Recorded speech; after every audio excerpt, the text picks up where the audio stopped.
Magandang umaga, Batangas. Narito na po magiging lagay ng ating panahon ngayong araw ng Miyerkules, January 3, 2024. Tuloy pa rin ang lakas ng northeast monsoon o malamig na hanging amihan.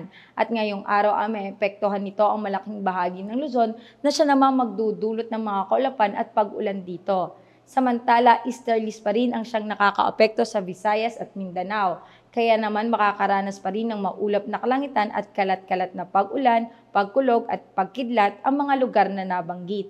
At sa nalalabing bahagi ng bansa ay inaasahan na generally fair weather condition at may tsansa pa rin ng mga isolated light rain dala naman ng amihan sa Metro Manila at rest of Luzon.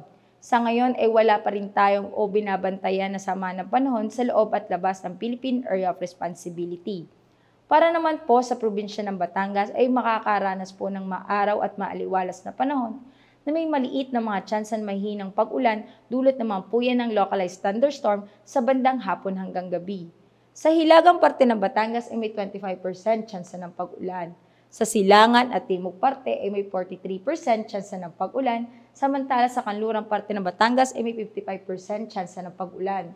Kaya paalala po natin sa ating magigiting na kabatang na magdala ng pananggalang sa init at sa mga posibleng pag-ulan.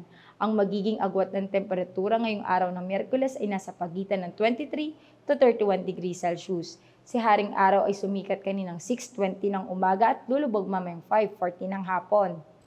Lagi po nating tatandaan, ligtas ang may alam. At tulad ng laging paalala sa atin ni Governor Mandanas, laging maging handa, ingat at magiting. Mula dito sa Batangas Provincial Disaster Risk Reduction and Management Office, ako po si Raven Asida nag-uulat. Magandang umaga po.